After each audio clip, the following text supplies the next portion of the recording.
რამდენიმე დღეა ირანის არაერთი მედია იუწყება იმის შესახებ, რომ 16 წლის მოზარდის არმიტა გარავანდის მდგომარეობა, ჯანმრთელობის მდგომარეობა კიდევ უფრო დამძიმდა, მას შემდეგ, რაც მას ზნეობის პოლიცია ფიზიკურად გაუსწორდა და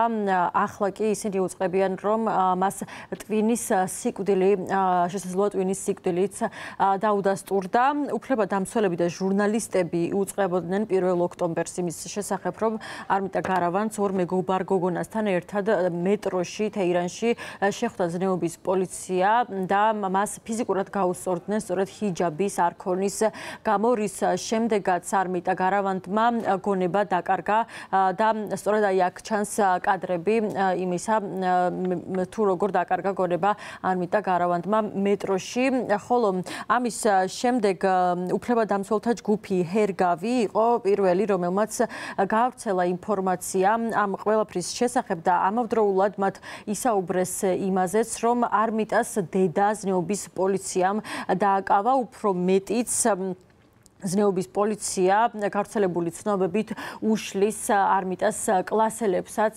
მედიასთან საუბარს და უკრძალავენ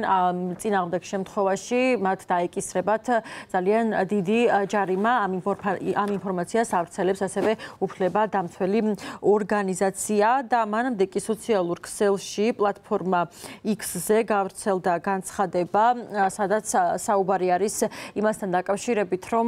ზნეობის პოლიცია ასევე იყო არმიტას სკოლაშიც მისული და მასწავლებლებსა თუ მოსწავლეებს აუკრძალა მედიასთან საუბარი და ასევე აუკრძალა იმ ინფორმაციის გავრცელება, თუ რა მდგომარეობაში არის ახლა 16 წლის მოზარდი და ისინი ემუქრებიან მათ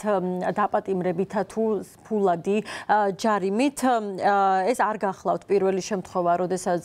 ირანში ქალებს უსწორდებიან ფიზიკურად ჰიჯაბის არქონის გამო. შარშან თეირანში 22 წლის მასა ამინი დაიღუპა სწორედ იგივე მიზეზით. იგი თეირანში ოჯახთან ერთად იმყოფებოდა, რის შემდეგაც ის დააკავეს ჰიჯაბის არქონის გამო. 3 დღის განმავლობაში იმყოფებოდა ის ზნეობის პოლიციასთან და ამის შემდეგ ის დაიღუპა. უფლებადამცველი ორგანიზაციები და ასევე არაერთი მედია იუწყება იმის შესახებ, რომ მისი გარდაცვალება სწორედ გამოიწვია ზნეობის